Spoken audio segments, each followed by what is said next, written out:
오늘은 237 전도를 위해 누려야 할 전도라는 제목으로 골로새서 4장 2절에서 4절 말씀을 가지고 하나님 말씀을 증거하겠습니다. 할렐루야. 아멘. 옆에 계신 성도님들과 축복의 인사를 하겠습니다. 237 전도를 위한 응답 25의 축복을 누립시다. 237 전도를 위한 응답 25의 축복을 누립시다. 237 전도를 위해 하나님이 주신 축복을 찾아 누립시다. 237 전도를 위해 하나님이 주신 축복을 찾아 누립시다.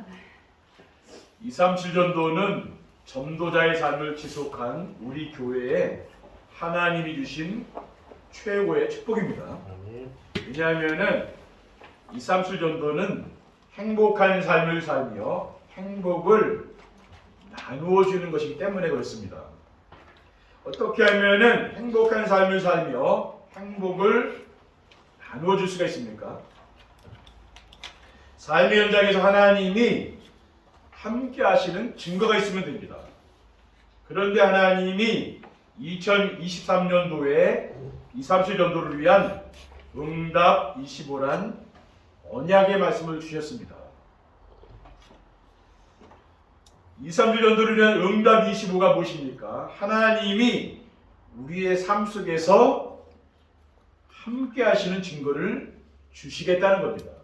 내가 너와 함께 한다는 증거를 주겠다는 거죠. 아멘. 어떻게 하면은 하나님이 함께 하시는 증거를 찾아 누릴 수 있다고 했습니까? 바꿀 것을 바꾸고 버릴 것을 버리며 찾을 것을 찾아 누릴 것을 누리면 된다고 하셨습니다. 그리고 3월을 맞이하여 237 전도를 위해 누려야 할 것에 대한 말씀을 주셨는데, 두 번째 주에는 복음을 누려야 한다고 했고, 지난주에는 기도를 누려야 한다고 했고, 이번 주에는 전도를 누려야 한다고 했습니다. 237 전도를 위해 누려야 할 전도란 무엇입니까? 전도란 삶의 현장에서 언약을 붙잡고 누리면 되어지는 겁니다. 대부분의 성도들은 전도를 어떻게 이해하고 있습니까? 사람들을 찾아가서 복음을 전해서 영접시키는 것을 전도로 알잖아요. 그리고 또 교회로 사람들을 인도하는 것을 전도라고 생각합니다. 그렇기 때문에 말은 하지 않지만은 해보니까 잘 안 되잖아요. 그러니까 전도에 대한 부담이 있는 거죠. 그렇죠? 전도가 지금 많이 오해가 되어 있는 거예요. 모든 성도들이 할 수 있는 전도가 있는데 그것이 무엇입니까? 갈보리산 언약인 그리스도를 붙잡고 누리면 되어지는 겁니다. 누가복음 2장 11절에 오늘 다윗의 동네에 너희를 위하여 구주가 나셨으니 곧 그리스도 주시니라고 했어요. 그리고 그리스도께서 십자가에 죽으실 때에 다 이루었다. 요한복음 12장 30절에 말씀하고 있습니다. 그러니까 우리 인생의 모든 문제를 끝냈다 그 말씀이죠. 그래서 갈보리산 언약인 그리스도는 인생의 모든 문제를 해결할 수 있는 길입니다. 사도행전 1장 1절에 2절에 보면은 데오빌로여 내가 먼저 쓴 글에는 무릇 예수께서 행하시며 가르치시기를 시작하신부터 그가 택하신 사도들에게 성령으로 명하시고 승천하신 날까지 이를 기록하였노라. 이게 데오빌로 총독에게 의사 누가가 쓴 편지인데요. 먼저 쓴 글은 누가복음이죠. 누가복음은 예수 그리스도의 공생에 대해서 기록하고 있잖아요. 예수님이 그리스도이시며 하나님의 아들이심을 증거한 책입니다. 그래서 인생의 모든 문제는 어디서 왔습니까? 하나님을 떠난 데서 인생의 문제가 온 거죠. 하나님 만나면은 인생의 모든 문제는 끝나는 겁니다. 창조주 하나님과 함께 살도록 지음받은 사람이 사탄의 유혹을 받아 하나님 말씀을 불순종하고 에덴 동산에도 추방됐잖아요. 그래서 시작된 게 인생의 문제예요. 그렇죠. 아담과 하와가 에덴 동산에 있을 때는 인생의 문제가 없었습니다. 행복한 거죠. 하나님과 함께 살았으니까. 근데 하나님을 떠나면서 모든 문제가 온 겁니다. 창세기 3장 24절에 이같이 하나님이 그 사람을 쫓아내시고 에덴 동산 동쪽에 그룹들과 두루도는 불칼을 두어 생명나무의 길을 지키게 하시니라고 했습니다. 하나님 만나서 함께 살면은 인생의 문제가 해결됩니다. 그 하나님 만나 함께 지내는 길이 바로 예수 그리스도입니다. 요한복음 14장 6절에 내가 곧 길이요 진리요 생명이니 나로 말미암지 않고는 아버지께 올 자가 없느니라. 그 말은 다른 길이 없다고 말이죠. 사도행전 4장 12절에 다른 이로서는 구원을 받을 수 없나니 천하 사람 중에 구원을 받을 만한 다른 이름을 우리에게 주신 일이 없습니다 하였더라 하겠습니다. 성령 충만한 베드로가 지금 법정에서 한 이야기 아닙니까? 둘째, 전도란 말씀 안에서 미션을 찾아 순종하면 되어지는 겁니다. 우리 강단 말씀은 언약 미션 비전이 지금 강단에서 선포되고 있지 않습니까? 1대지는 언약, 2대지는 미션, 3대지는 비전. 이렇게 지금 나가고 있는 겁니다. 전도는 하나님이 주신 언약을 붙잡고 누리면 되어지는 것입니다. 우리가 찾아 누려야 될 하나님이 주신 최고의 선물이 뭡니까? 그것은 바로 예수 그리스도입니다. 그리스도를 누리면은 하나님의 미션인 하나님 나라의 일이 이루어지게 됩니다. 그리고 전도란 감람산 미션인 하나님 나라의 일을 누리면 되어지는 겁니다. 사도행 1장 3절에 그가 고난 받으실 후에 또한 그들에게 확실한 많은 증거로 신이 살아계심을 나타내사 40일 동안 그들에게 보이시며 하나님 나라의 일을 말씀하시니라고 했어요. 하나님 나라의 일을 누리게 되면은 되어지는 거죠. 하는 게 아니라 이건 되어지게 되어 있는 겁니다. 그리고 하나님 나라의 일은 하나님이 보내주신 그리스도를 누리며 전하는 것입니다. 사도행전 5장 42절에 그들이 날마다 성전에 있든지 집에 있든지 예수는 그리스도라고 가르치기와 전도하기를 그치지 아니하니라라고 했습니다. 초대교회 성도들은 날마다 성전에 있든지 집에 있든지 복음을 누리며 전한 거죠. 그리고 그리스도를 누리며 전한다는 것은 누린다는 것은 내가 즐거워한다는 것, 기뻐하는 것, 그걸 누린다고 하잖아요. 그리스도를 누리며 전한다는 것은 그리스도를 만나고 변하는 것을 전하는 겁니다. 내가 그리스도를 만나서 변화된 나의 삶이 있잖아요. 그게 바로 인생 스토리입니다. 그리스도를 만나기 전에 굉장히 우리가 힘든 인생을 살지 않았습니까? 그리고 그리스도를 만나게 된 영적인 배경이 있을 거 아니에요? 그리고 그리스도를 만나서 지금 말씀을 순종하며 따라가면서 변화된 행복한 삶이 있잖아요. 이것을 전해주는 거죠. 그렇죠? 사도행전 9장에 보면은 사도 바울은 다메섹 길을 가다가 예수 믿는 자들을 박해하는 자 아니었습니까? 그 길을 가다가 부활하신 그리스도를 만났잖아요. 그러니까 박해자였어요. 감옥에 이 성도들을 데리고 가서 옥에 집어넣고 이런 일을 했던 사람입니다. 악한 사람이었는데 예수 그리스도를 만난 후에는 전도자로 변화됐잖아요. 자기 인생이 이렇게 바뀐 거죠. 왜 바뀌었습니까? 그리스도를 만났기 때문에 바뀐 거죠. 우리 인생이요, 예수 그리스도를 만나지 않으면 절대 안 변합니다. 그렇죠? 근데 그리스도를 만나면 완전히 바뀌는 거예요. 사도행전 9장 15절에 주께서 이르시되 가라, 이 사람은 내 이름을 이방인과 임금들과 이스라엘 자손들에게 전하기 위하여 택한 나의 그릇이라고 했습니다. 셋째, 전도란 비전을 붙잡고 기도하면 응답으로 되어지는 것입니다. 전도란 말씀 안에서 하나님이 주신 비전을 붙잡고 기도로 누리면 되어지는 겁니다. 오늘 본문에 보면은요, 기도를 계속하고 기도에 감사함으로 껴있으라. 또한 우리를 위하여 기도하되 하나님이 전도할 문을 우리에게 열어주사 그리스도의 비밀을 말하게 하시기를 구하라. 내가 이 일 때문에 매임을 당하였노라. 그리하면 내가 마땅한 할 말로서 이 비밀을 나타내리라고 했습니다. 사도 바울은 골로새 교회 성도들에게 기도를 부탁했잖아요. 어떤 기도를 해달라고 했습니까?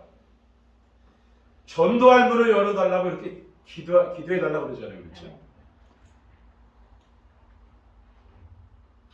그리고 비전이란 하나님이 주신 언약을 붙잡고 누리며 미션을 순종하면 나오는 열매입니다. 하나님이 주신 언약인 그리스도를 누리면은 하나님 나라가 임하게 되고 모든 염려고시 걱정이 다 무너지는 거죠. 하나님의 미션인 하나님의 나라 일을 하게 되면은 전도가 되어지는 겁니다. 그리고 언약을 붙잡고 누리며 미션을 순종하기 위해 기도하면은 응답으로 전도가 되어지는 겁니다. 그래서 비전의 말씀을 붙잡고 기도하면은 기도 응답으로 전도가 되어지는 겁니다. 그리고 우리는 뭡니까? 이 말씀을 순종하면서 잘 따라가는 게 신앙생활을 잘하는 겁니다. 우리가 아무리 교회를 오래 다녔어도 우리가 말씀을 붙잡지 않는다면은 그 신앙생활을 잘하는 거 아니죠, 그렇죠? 말씀을 잘 듣고 또 이렇게 기록하고 그 말씀 가지고 또 뭡니까? 또 기도하고 이런 생활을 하다 보면은 어느 날 하나님께 문을 열어준다니까요. 전도는 우리가 하는 게 아니라 하나님이 우리를 통해서 하시는 일이죠, 그렇죠? 2, 3절 전도를 위해 전도를 누리려면 어떻게 해야 됩니까? 강단 말씀 안에서 하나님이 주신 언약을 알고 붙잡아야 됩니다. 언약이란 하나님이 우리와 함께 하시게 주신 말씀으로 구약에서의 언약은 메시아입니다. 구약 성경에 보면은 애굽에서 430년 동안 노예살이하던 이스라엘 백성들이 언약의 피를 바르는 날 애굽의 모든 저주와 재앙에 해방되어 애굽에서 빠져나왔어요. 10가지 그 재앙을 하나님이 애굽에 내렸잖아요. 그래서 완전히 어린 양의 피를 바르는 날, 문설주와 인방에 이스라엘 백성들이 문설주와 인방에 피를 바르는 날 완전히 빠져나왔죠. 그래서 사람이 살 수 없는 그런 광야길을 40년 동안 갔습니다. 하나님의 인도를 따라간 거죠. 그렇죠? 그리고 마침내 지금 이스라엘 나라 사람들이 살고 있는 그 가나안 땅에 들어갔다고 말해요. 그 땅에 들어가게 된 거예요. 적과 꿀이 이루는 가나안 땅에 들어갔습니다. 출애굽기 12장 23절에 여호와께서 애굽 사람들에게 재앙을 내리려고 지나가실 때에 문 인방과 좌우 문설주의 피를 보시면 여호와께서 그 문을 넘으시고 멸하는 자에게 너희 집에 들어가서 너희를 치지 못하게 하실 것임이니라고 했습니다. 유월절 어린 양은 누구입니까? 예수 그리스도입니다. 그게 메시아죠, 말하자면. 베드로전서 1장 19절에 오직 흠없고 점없는 어린 양 같은 그리스도의 보배로운 피로 된 것이니라. 우리의 열심과 노력으로 된 게 아니죠. 예수 그리스도의 그 피로 된 겁니다. 그렇죠? 그리고 신약에서 하나님이 주신 언약의 말씀은 그리스도와 임마누엘의 축복입니다. 마태복음 16장 16절에 주는 그리스도시요 살아계신 하나님의 아들이시니이다. 너는 베드로라 내가 이 반석 위에 내 교회를 세우리니 음부의 권세가 이지 못하리라. 반석 위에 내 교회를 세우겠다 했잖아요. 고린도전서 3장 11절에 이 닦아둔 것 위에 능히 다른 터를 닦아줄 자가 없으니 이 터는 곧 예수 그리스도라. 우리가 집을 건축할 때 터를 잘 닦아야 되는 거 아닙니까? 그렇죠? 예수 그리스도의 그 터 위에 우리 인생의 집을 건축을 해야 되는 거예요. 그렇지 않으면 어느 날 다 무너진다고 말이에요. 모래 위에 쌓은 집은 다 무너지지 않습니까? 그러니까 인간의 공로와 선행과 노력으로 쌓은 집은 어느 날 영적 문제를 이길 수가 없는 거예요. 다 무너집니다. 근데 예수 그리스도 그 위에 세워진 집은 영원히 흔들리지 않는 거죠. 그렇죠? 그게 반석이에요. 그리고 마태복음 1장 23절에 보라 처녀가 잉태 아들을 낳을 것이요 그의 이름은 임마누엘 하리라 하셨으니 이를 번역한즉 하나님이 우리와 함께 계시다미라라고 했습니다. 그러니까 하나님이 그리스도의 언약을 붙잡은 자와 하나님이 함께 하시는, 지금도 함께 하시는 거죠. 그리고 주일 강단 메시지는 임마누엘을 체험할 수 있는 조건 언약입니다. 그러니까 하나님이 우리와 함께 하는 것을 체험할 수 있는 것은 뭡니까? 강단 말씀을 따라가게 되면은 하나님이 함께 하는 것을 내가 체험하게 됩니다. 강단 메시지를 하나님 주신 말씀으로 순종하며 따라가면 임마누엘의 축복을 누림으로 전도가 되어지는 거죠. 그러니까 강단 말씀을 따라가게 되면은 되어지게 되는 거죠. 그렇죠? 왜냐? 하나님이 함께하기 때문에 그렇게 되는 겁니다. 그렇죠? 그냥 되는 게 아니죠. 둘째, 강단 말씀 안에서 하나님이신 미션을 알고 붙잡아야 됩니다. 하나님이신 미션이란 우리를 부르시고 함께 하시는 하나님의 절대 계획입니다. 하나님은 우리를 절대 계획을 가지고 부르신 거 아니에요. 절대 계획이 뭡니까? 마태복음 28장 19절 20절에 그러므로 너희는 가서 모든 민족을 제자로 삼아 아버지 아들과 성령의 이름으로 세례를 베풀고 내가 너에게 분부한 모든 것을 가르쳐 지키게 하라. 볼지어다 내가 세상 끝날까지 너희와 항상 함께 있으리라고 했어요. 모든 민족을 제자 삼으라고 했잖아요. 그럼 내가 너와 항상 함께 하겠다 했잖아요. 그리고 마가복음 3장 13절 14절에 보면은 또 산에 오르사 자기가 원하는 자들을 부르시니 나온지라. 이에 열두를 세워줬으니 이는 자기와 함께 있게 하시고 또 보내사 전도도 하라고 했어요. 자기와 함께 하려고 부르신 거 아닙니까? 우리를 그래서 불러도 함께 하려고 주님과 동행하려고 우리가 부른 거 아닙니까? 그래서 전도도 하며 그렇죠. 그 함께 하는 사람을 통해서 하나님이 구원 사역을 이루어 가시는 거죠. 그리고 하나님의 절대 계획은 모든 민족들에게 천국 복음이 증거되는 것입니다. 마태복음 24장 14절에 이 천국 복음이 모든 민족에게 증언되기 위하여 온 세상에 전파되리니 그제야 끝이 오리라. 그렇죠. 모든 민족에게 복음 전해지는 날 그때 이 세상은 끝나고 주님이 재림하시는 겁니다. 그리고 모든 민족들에게 천국 복음이 증거되려면은 성령 충만한 제자가 나와야 되는 거예요. 제자들 일어나야 됩니다. 누가복음 24장 49절에 보면 볼지어다 내가 내 아버지께서 약속하신 것을 너희에게 보내리니 너희는 위로부터 능력을 입혀질 때까지 이 성에 머물라 하시니라 라고 했습니다. 우리가 하나님의 능력이 임해야 되는 거 아니에요. 우리의 힘으로는 안 되는 거 아닙니까? 그러니까 성령 충만 받아야 되는 거죠. 그렇죠? 우리의 힘으로 되는 게 아닙니다. 그렇죠? 하나님이 하시면은 되는 거거든요. 셋째, 강단 말씀 안에서 하나님이 주신 비전을 알고 붙잡아야 합니다. 하나님이 우리에게 주신 비전이란 무엇입니까? 미래에 일어날 일을 믿음으로 미리 앞당겨 보는 것이 바로 비전이에요. 히브리서 11장 1절 2절에 믿음은 바라는 것들의 실상이요 보이지 않는 것들의 증거니 선진들이 이로써 증거를 얻었느니라. 그러니까 눈에 보이지 않는 거죠. 이거는 그렇죠. 그리고 말씀 안에서 하나님 주신 비전은 그리스도의 재림과 혼인잔치입니다. 이게 우리의 비전이라고 말해요.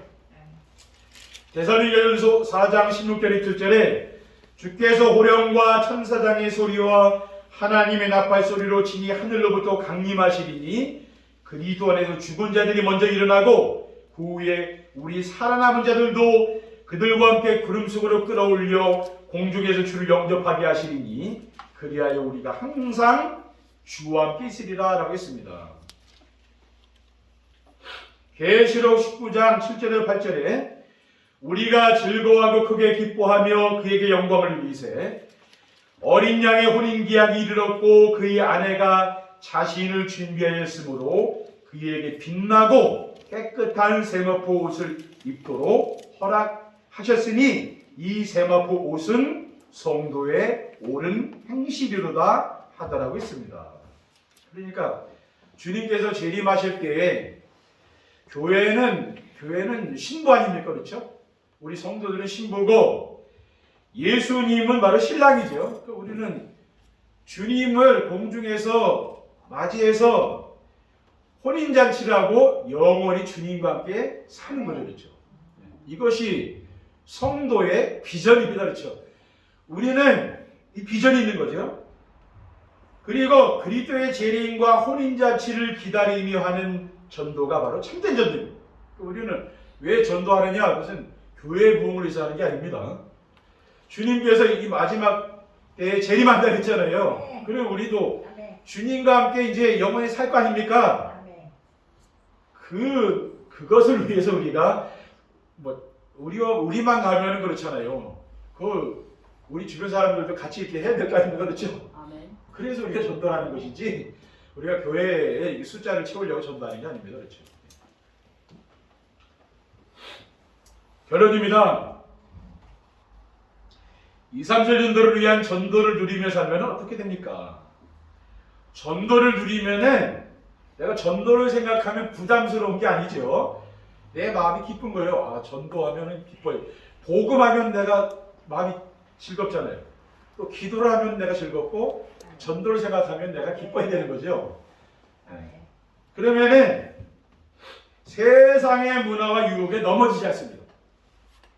하나님 주신 언약을 붙잡고 미션을 실천하며 비전을 응답으로 붙잡고 기도하게 되면은 오직 그리스도로 만족하고 충분하여 세상의 문화와 유혹에 넘어지지 않게 됩니다. 사도 바울은 빌립보서 3장 8절에 내가 그를 위하여 모든 것을 잃어버리고 배설물로 여김은 그리스도를 얻고 그 안에서 발견되려 함이니라고 했어요. 배설물을 버려야 되는 거잖아요. 그리스도 외에 자신이 자랑하는 모든 것을 배설물로 여긴다. 여러분 무엇을 자랑합니까? 사도 바울은 그리스도 외에는 나는 자랑하지 않는다. 다른 걸 자랑하지 않는다. 그리스도 외에. 그럼 저는 그렇게 생각합니다. 이 복음 하나면은 된다. 저는 그런 생각이 있거든요. 복음 하나면은 교회도 되고 우리 성도들의 삶도 되고 저는 다 된다고 이렇게 보고 있거든요. 왜? 하나님이 우리의 능력이 필요하다면은 우리를 불렀겠습니까? 제가 한 주간 질문해봐. 하나님 나를 왜 불렀을까 생각을 해봤거든요. 질문을 해보잖아요. 제가 돈 많은 사람도 아니에요. 능력 있고 실력 있는 사람도 아니에요. 하나님 나를 왜 불렀지 하고 생각하면 그거는 내 능력이 필요 없다고 말해요. 난 네가 갖고 있는 거 그게 필요하다면은 재벌 이런 사람 불러야지. 굳이 저 같은 사람 부를 게 없잖아요. 그러니까 복음 하나면 된다는 말이에요. 네? 저는 그렇게 생각하고 있거든요. 복음 하나면은 모든 것이 다 되어지는 줄 믿습니다. 아멘. 그러면은 세상의 유혹에 넘어가지 않게 됩니다. 둘째, 전도를 누리며 살면은 삶이 가치 있어 행복한 인생이 됩니다. 날마다 강단 말씀을 듣고 기록하고 전달하는 정심의 축복을 누리게 되면은 세상에서 가장 가치 있는 것은 생명이라는 거예요. 생명보다 귀한 거 없어요. 생명이 제일 귀한 거죠. 여러분 생명을 낳으려고 얼마나 애를 썼습니까? 그렇죠? 우리 어머니들이 애를 써서 생명을 낳았잖아요. 그거보다 귀한 게 세상에 어디 있겠어요. 그렇죠? 그리고 영원한 생명운동을 하는 것임을 알게 됩니다. 그래서 하나님이 주신 언약과 미션과 비전을 붙잡고 따라가면은 가치 있는 삶을 살게 되며 행복한 사람이 되는 줄 믿습니다. 마지막으로 삶의 현장에서 생명운동이 일어나고 제자가 세워지게 됩니다.